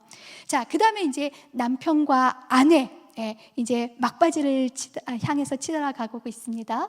남편과 아내의 관계도 지금 거의 똑같은, 이제 거의 뭐 하고 싶은 말을 요지는 다 전달했어요. 자, 남편과 아내, 아까 사랑이라는 것이 믿음의 열매다라고 말씀을 드렸죠. 그런데 성경 말씀을 보면은 구약도 그렇고 신약도 그렇고 우리가 하나님이 주신 계명, 그렇죠? 계명을 두 차원으로 요약할 수가 있죠. 누구 사랑? 하나님 사랑, 그리고 누구 사랑? 이웃 사랑. 그렇죠? 네. 그래서 하나님을 사랑하고 내 이웃을 내 몸과 같이 사랑하라.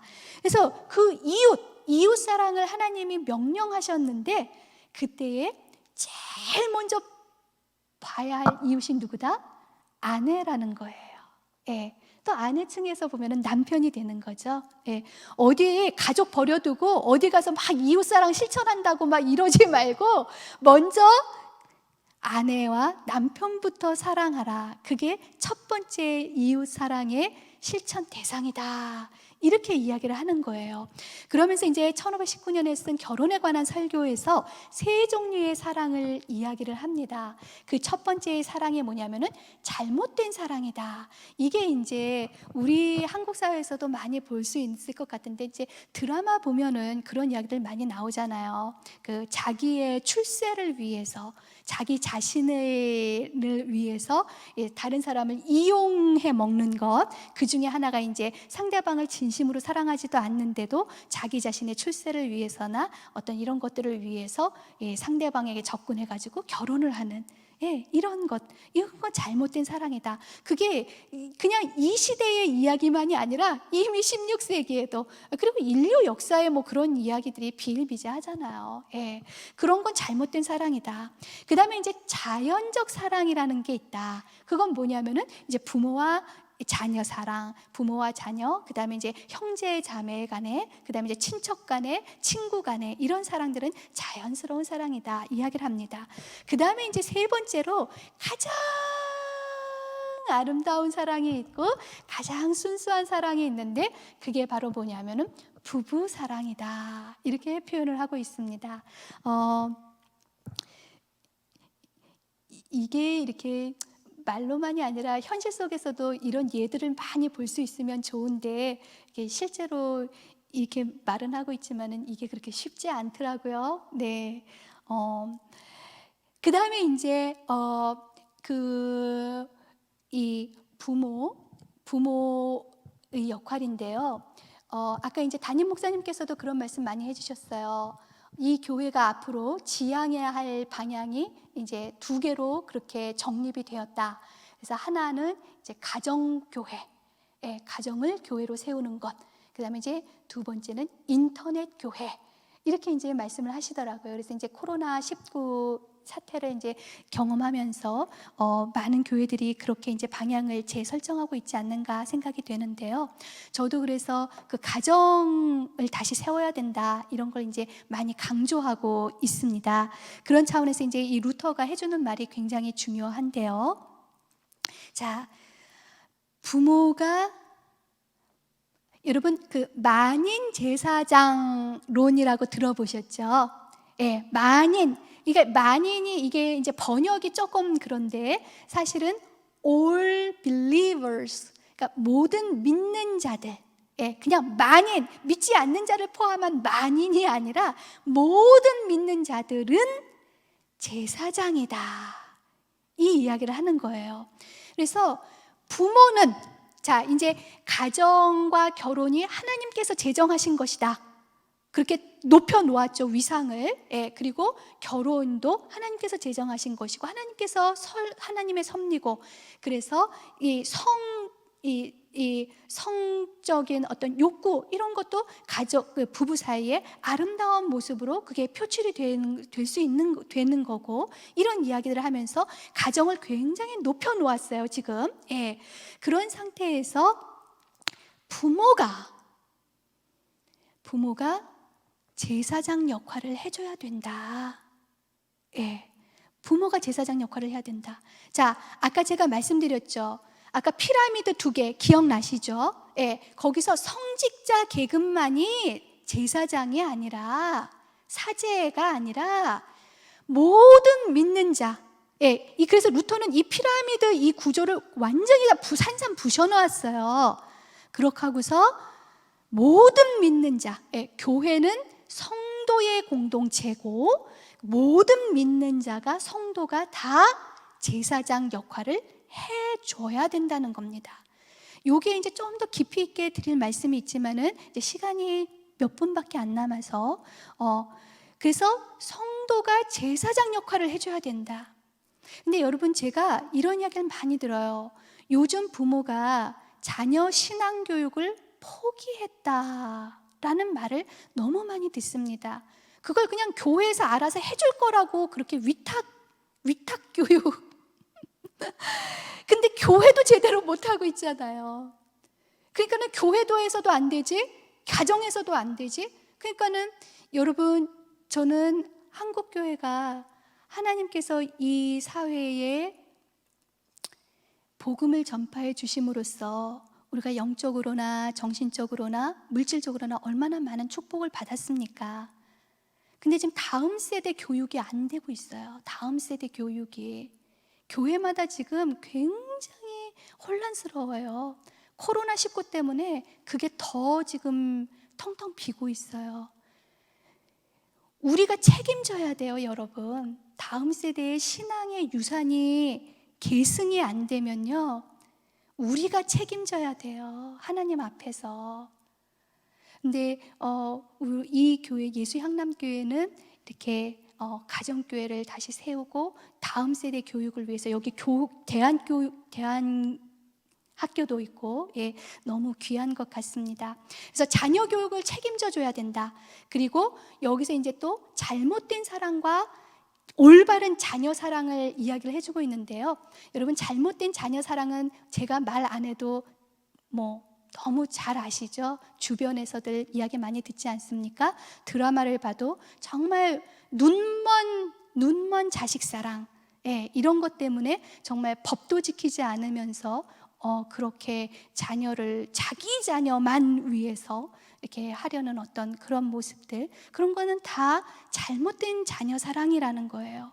그게 과연 그 자녀들을 올바로 세워주는 방법이냐? 루터가 그렇게 질문을 합니다. 그러면서 루터가 이렇게 잘못된 눈먼 자기가 대리 만족을 느끼기 위해서 자녀들을 그렇게 그냥 팍 이러지 말고, 달달 볶지 말고 하나님께 맡겨라. 이 아이들은 너희 자녀들이기 전에 하나님의 자녀들이라는 거예요. 그래서 하나님께 맡겨라. 그리고 너희는 제사장 역할을 해줘라. 신앙으로 먼저 하나님 앞에서 이 아이들이 자랄 수 있게 해주는 게, 그게 우선시 돼야지 이 아이들이 사회에서도 공헌할 수 있는 그러한 인물들로 클 수 있다. 이거를 정말 거듭거듭 강조합니다. 자, 그래서 이제 4분 남았는데요. 여러분, 4분 같이 더 참고 갈 수 있죠? 네. 자, 평가 몇 가지만 하고서 이제 마무리를 하겠습니다. 이러한 이것에 대해서 이 문명사적인 어떤 영향이라는 커다란 그런 관점에서 이제 볼 때에, 루터는 결혼을 인간 삶의 근간이 되는 제도고 하나님이 제정한 제도로 봄으로써 결혼과 가정의 위상을 높여주었다. 아까 중세시대의 어떤 그런 비하, 폄하하는 그런 태도하고는 많이 다르죠, 지금. 그래서 이로써 가정에서의 여성의 지위도 같이 자연스럽게 향상시켜 주었다. 이런 평가를 받습니다. 그 다음에 이제 두 번째로는 남편과 아내 간의 상호적 사랑, 평등한 상호적 사랑과 존경을 기존보다 더 강조함으로써 여성의 존재감과 위상을 높여주었다. 아까 루터가 카타리나에 대해서, 자기 케이티에 대해서 붙여준 막 이름들 기억나시죠? 비텐베르크의 샛별이다, 박사님이다, 베네치아와도 바꾸지 않겠다, 프랑스와도 바꾸지 않겠다, 이러한 표현들. 집에 가서 꼭 오늘 밤에 한마디라도 해보시기 바랍니다. 아내를 향해서, 또 남편을 향해서. 그 다음에 결혼과 결혼 내에서의 성관계를 긍정해 줌으로써 여성 혐오증의 입장에서 부정적으로 취급됐던 여성의 성을 해방시켜 주었다. 그리고 아까 수녀원에서 여성들을 이렇게 해방시켜 주었다. 이런 면이 있다는 것입니다. 그 다음에 이제 요게 또 굉장히 중요한데요. 중세 시대에 이렇게 사제들이 이제 독신 서약을 한 거잖아요. 그런데도 불구하고 그 독신 서약을 제대로 못 지키고 이제 많은 경우 이거를 이제 공공연한 비밀이었다라고 하는 게 뭐냐면 사제들이 다 동거녀가 있었던 거예요. 예, 그래서 그 교회사 이야기를 들어보면은 이렇게 교황이 자기 사생아들을 막 추기경이 자리에다가 막 나이도 안 찼는데 막 갖다가 찍어주고 이렇게 자리 찍어주고 이런 것들. 예. 그래서 근데 문제는 뭐냐면은 남성은 뭐 자기의 이제 그 이렇게 성생활을 만족을 할 수 있을지 모르지만은 여성은요, 사제는 독신 사역을 한 사람들이잖아요, 공적으로. 그러니까 동거녀가 공공연한 비밀이었음에도 불구하고 이 동거녀와 거기서 태어난 아이들은 사생아죠. 법적인 보장을 전혀 못 받는 거예요. 그러니까 사제가 죽어도 전혀 어떤 그 법적으로 자기의 독립적인 지위라든지 아니면은 뭐 사제가 조금이나마 가지고 있었던 재산을 물려받는다든지 이럴 수가 없었던 거예요. 근데 이거를 갖다가 루터가 다 결혼해라! 지금 이렇게 세워준 거잖아요. 그러면서 많은 사제들이 정식으로 자기의 동거녀와 결혼을 함으로써 그 동거녀가 합법적인 부인이 된 거예요. 그리고 사생아가 합법적인 자녀가 된 거예요. 이게 사회적으로 엄청난 영향을 끼쳤어요. 예, 그런 면에 있어서도 굉장한 이게 긍정적인 평가를 받을 수 있는 부분이다. 자, 그 다음에 만인 제사장론에 입각하여서 누구나 성경을 읽고 말씀을 전파할 최소한의 능력을 갖춰야 한다는 신념에서 소녀도 교육을 받아야 된다. 그 당시 여성 교육은 귀족 계층이나 이런 데에 국한되어 있었는데 이거를 갖다가 일반화시킨 거예요. 그래서 루터의 교육론이 굉장히 중요한데요. 루터가 서양 사회, 서구 사회에서 소위 말하는 의무 교육 있죠. 의무 교육의 1호였어요. 루터가 그 의무 교육을 주창한 첫 번째 사람이었어요. 예. 그런 면에 있어서 또 소녀 교육까지, 그리고 그 소녀 교육을 위해서 여학교를 세우고 여학교이니까는 또 여성들을 교사로 모시는 이러한 일들을 했습니다. 이게 가톨릭 지역과 비교해 보았을 때는 그런 여학교가 거의 없었다라는 점을 고려해 볼 때 루터가 또 굉장한 공헌을 한 것입니다. 자, 마지막 긍정적 평가. 결혼을 성례로 보지 않음으로써 불가피한 이혼과 새로운 삶의 모색을 위한 재혼을 허용했습니다.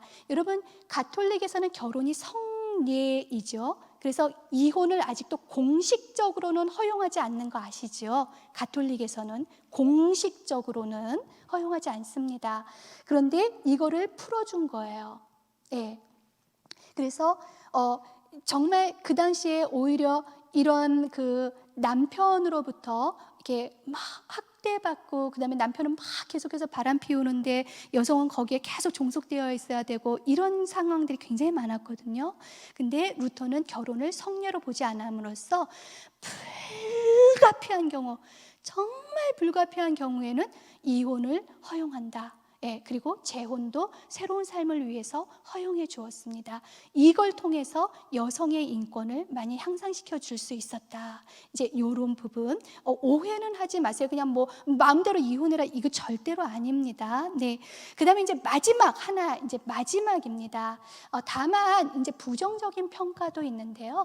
그건 뭐냐면은 그나마 여성들이 자기가 뭔가 사회적으로 좀 높은 계급 이런 거를 좀 할 수 있으니까 수녀 원장 같은 거 어디 가서 수도 원장, 그러니까 로마 가톨릭 교회에서는 여전히 여성 안수 안 주잖아요.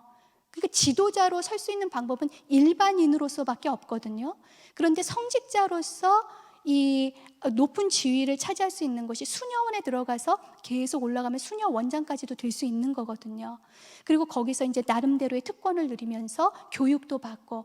근데 수녀원에 대해서 이렇게 수녀원의 문제점을 지적함으로써 많은 수녀원들이 해체가 됐거든요. 끝까지 남은 수녀원도 있지만 그렇게 되면서 거기에 대해서 오히려 여성들을 가정으로 집안 살림하는 대로 다 몰아넣은 것 아니냐, 이런 또 이제 평가도 받고 있어요. 근데 그런 거는 여러분들이 나름대로 이제 좀 더 글을 많이 읽으시면서 나름대로 평가하시면 좋겠고요.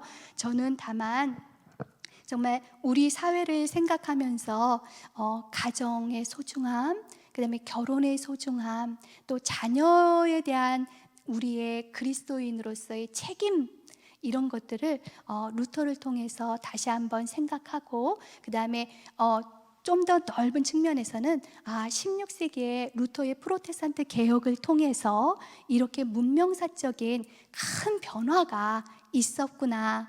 그리고 우리가 이런 자유를 누리는 어떤 그런 면도 그러한 한 번의 이게 토양이 확 갈아엎어지는 그러한 일이 있었기 때문에 우리가 또 프로테스탄티즘의 이 후손들로서 이러한 삶을 우리가 누리고 있는 거구나 하는 것을 꼭 기억해 주시면 좋겠습니다. 네, 9시가 조금 지났지만은 이렇게 같이 끝까지 해주셔서 너무너무 감사하고 귀한 시간이었기를 바랍니다. 감사합니다.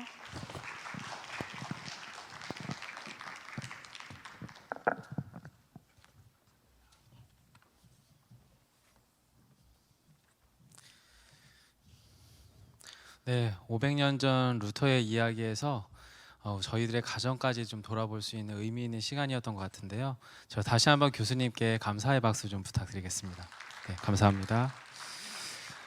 저도 이제 오늘 강의를 들으면서 예전 생각도 좀 많이 났던 것 같아요. 학부 때 역사를 공부하면서 들었던 얘기들도 좀 많이 기억도 좀 나고, 또 개인적으로 목사로서 저 스스로도 이제 오늘 이야기를 통해서 한 번 더 정립하게 됐는데, 고대로부터 오늘날까지 여전히요, 하나님의 형상대로 동등하게 창조된 남자와 여자라고 하는 것에 대한 성경적 이해가 여전히 필요한 시대가 아닌가 싶어요. 오늘날에도 역시. 그래서 성경적인 남녀 간의 관계는 언제나 상호 보완적이고 의존적인 관계이며, 무엇보다 서로에 대한 깊은 존중과 사랑에 기초한 그런 성의 이해도 역시 종교개혁의 유산이 아닐까, 복음적 이해가 아닐까, 한 번 더 좀 정리해보는 의미 있는 시간이었습니다. 먼저 저희가 같이 한 2가지 정도 기도 제목을 가지고 기도했으면 좋겠는데요. 코로나 상황과 맞물려 있거든요. 요즘 신조어 중에 하나가 코로나 이혼이라고 하는 게 있습니다. 그리고 코로나 불륜이라고 하는 게 있는데, 이제 불가피하게 남편들이 가정에서 오래 머무는 시간들이 많아지다 보니까 본인의 불륜 상태를 들켜버린대요. 그러다 보니까 불가피하게 이혼하기도 하고, 또 코로나 때문에 자신의 경제적인 개인의 재정 상태가 좀 다운되는 상태이다 보니까 오히려 이때 좀 더 미리 이혼을 해서 자신의 자산을 지켜가려고 하는 코로나 이혼 등이 좀 전 세계적인 추세에서 많이 유행하고 있대요. 그런 코로나 이혼, 코로나 불륜도 있었고요. 또 전 세계적으로 가정 내 폭력도 부쩍 심해졌다라고 합니다. 자녀들에 대한 학대도 여전히 많아지고 있고요. 이런 상황들 안에 맞물려서 우리 스스로가 좀 잘 생각해봤으면 좋겠어요. 여전히 비복음적이고 또 충분히 숙고하지 못해서, 저도 남자로서 저희 아내를 잘 모르는 것, 남자는 여자에 대해서, 여자는 남자에 대한 이해 때문에 하나님의 형상이 파괴되는 일들이 사실은 우리가 속한 사회 안에, 작게는 우리의 교회와 가정 안에 좀 더 이상 작동되지 않기를 좀 생각하면서 기도하셨으면 좋겠고요. 또 한 가지는 합법적이고 정당하고 또 아름다운 가정을 이루어가는 남녀간의 부부로서의 가정도 있지만, 요즘 현대 사회 안에 가장 큰 가정 구조의 변화는 다변화라고 합니다. 1인 가정도 있습니다. 노인 가정도 있어요. 한부모 가정도 있고요. 이혼 가정들도 있습니다. 이런 다양한 형태의 변화들이 우리 안에 직면되어 있는데, 문제는 그런 가정들을 교회들이 충분히 품어내지 못하고 있다라고 하는 거예요. 해서 오늘 강의를 좀 기억하시면서 종교개혁의 유산으로서 우리에게 주어진 성경적인 이상관이 잘 정립되게 하시고, 남자와 여자가 연합하여 세워지는 가정과 또한 앞에서 언급해드렸던 특수한 형태의 가정들 역시도 모두가 좀 함께 품어질 수 있는 우리의 가정과 교회, 사회가 되도록 이 두 가지 기도 제목 좀 기억하시면서 같이 좀 기도하셨으면 좋겠습니다. 함께 잠시 기도하겠습니다. 사랑해 주님, 감사합니다. 귀한 교수님을 통하여서 루터의 이야기가 비단 우리 안에 교회로서의 교리적인 변화가, 또한 놀라운 구원의 약속에 대한 구원에 관한 이야기의 변화뿐만 아니라 사실은 하나님께서 우리를 향한 당신의 넘치는 사랑으로 우리를 바꾸시는 놀라운 사랑의 이야기인 것을 기억합니다. 하나님, 여전히 고대나 아버지 아마 중세 이후의 오늘의 현대사회 역시에서도 하나님의 형상대로 동등하게 창조된 남자와 여자이지만, 특별히 한국 땅 가운데에서 아버지 하나님, 저희가 남성으로 태어났다는 이유만으로 누려야 되는 특권들이 너무나 많고, 또한 여성으로서 피해야 하고 또 감수해야 되는 여러 가지의 불이익이 너무나 많은 이 시대 가운데에서 주님이 원하시는 성경적인 남녀 간의 이해가 무엇인지 한 번 더 들여다볼 수 있도록 주님 도와주시기를 원합니다. 하나님, 그래서 루터가 자신의 아내를 향하여 그렇게 바라보았던 것처럼 언제나 상호 보완적이고 의존적인 사랑의 관계 안에서 서로에 대한 깊은 존중과 사랑에 기초한 아름다운 부부됨이 하나님 이 땅 가운데 우리의 교회와 우리의 가정들 안에서 놀랍게 회복되게 하시기를 소망합니다. 하나님, 코로나 상황 가운데서 깨어진 가정들의 이야기가 너무나 많이 들려옵니다. 아버지, 경제적 위기가 아버지 오히려 핑계에 가까울 정도로 가정의 폭력이 난무하고 부부 간의 관계의 갈등이 여전하며 부모와 자녀 간의 아버지 안에 갈등하며 세대 간에 소통되지 아니하는 막힌 상황들이 가정들 안에 아버지 너무나도 많아지는 이 땅의 현실들 가운데서 하나님, 여전히 우리의 심령도 들여다보면 여전히 비복음적이고 충분히 숙고하지 않은 거라고 아버지 하나님, 우리의 배우자를 충분히 이해하지 못하고 남자가 남자를 충분히 이해하지 못하는 올리의 가운데서 하나님의 형상이 알게 모르게 파괴되어져가는 현상들이 하나님 우리의 가정과 우리의 교회와 우리의 사회 안에 난무하고 있음에 대하여 하나님 더욱더 열린 마음으로 주님 앞에 들여다볼 수 있도록 주여 도와주셔서 하나님 이 코로나 상황 가운데서 하나님 우리의 교회 안에서와 우리의 가정 안에서와 우리가 속한 이 사회 안에서 하나님의 형상들이 파괴되어지는 일들이 우리의 삶을 통하여 우리의 신앙적인 본리에로 인하여서 아버지 일어나지 아니하도록 주님의 은혜를 더하여 주시기를 원합니다. 아버지 하나님뿐만 아니라 현대화의 다변화 가운데에서 아버지 1인 가정도 있습니다. 노인 가정도 있습니다. 한부부 가정도 있습니다. 이혼 가정도 있습니다. 여러 형태의 가정들이 존재하는 이 땅의 현실들 가운데에서 아버지 우리가 여전히 율법적인 태도로 아버지 그들을 온전히 품어내지 못하는 우리의 마음을 다시 한번 들여다보고 내려놓을 수 있도록 주님 도와주소서. 주님이 원하시는 참된 가정의 부부됨이 무엇인지 깊이 깨달으며 아버지 그 가정의 깨어진 현실 가운데서 아파하는 아버지 하나님 독특하고 특수한 형태의 가정들 하나하나를 하나님 우리가 함께 품으며 함께 돌아보며 함께 아버지 하나님 교회됨을 이뤄나갈 수 있는 놀라운 복음의 확장과 아버지 복음의 놀라운 역사들이 아버지 우리의 삶 가운데 모든 현실로 나타날 수 있도록 성령 하나님 도우시고 붙잡아 주시기를 간절히 소망합니다. 아버지 하나님, 그래서 하나님 오늘 강연의 이야기들이 우리에게 지식으로만 머무는 것이 아니라 하나님 그것이 우리 안에 잘 정립되어서 그것이 우리의 안에 우리의 삶을 바꾸고 우리의 존재를 바꾸신 그 놀라운 복음의 진리의 가치가 하나님 우리 안에 온전히 작동됨으로 말미암아 우리의 삶의 변화가 나타나게 하옵소서. 우리의 사회에 대한 인식의 지평이 넓어지게 하여 주옵소서. 하나님 우리의 가정 안에서 아내를 바라보고 배우자를 바라보고 남편을 바라보고 자녀를 바라보며 교회를 바라보는 우리의 영적인 지평이 넓어지고 깊어짐으로 말미암아 아버지 우리가 말로만 종교개혁의 유산을 아버지 하나님 소유한 자로서 자랑하는 것이 아니라 우리 안에 주님 원하시는 참된 복음의 가치가 무엇이었는지 아버지 정말 종교개혁의 참 유산의 가치가 무엇인지를 주님 앞에서 깊이 숙고하며 아버지 그 놀라운 복음의 가치들이 복음적 그 가치들이 하나님 우리의 삶 가운데 아름답게 구현되고 드러나고 나타날 수 있도록 오 아버지 하나님 주시고 함께하여 주시옵소서.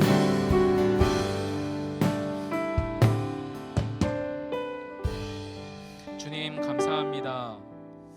500여 년 전 루터의 이야기가 우리에게 너무나 멀리 동떨어진 이야기가 아니라 그것 역시도 사람의 이야기임을, 사랑하는 이를 사랑하고 그 사랑하는 이와 함께 가정을 빚어내고 그 빚어진 가정 안에서 하나님의 뜻과 마음을 잡고 그 가운데 허락된 귀한 자녀들을 또한 하나님의 사람으로 존귀하게 양육하는, 어쩌면 그 역시도 아버지였고 남편이었고 사람이었음을 기억합니다. 하나님, 저희가 코로나 상황 속에서 온라인이지만 저희는 사람으로서, 남편과 아내로서, 부부로서, 부모와 자녀로서 주님, 지금 이 시간 하나님의 이야기를 듣고 함께 기도합니다.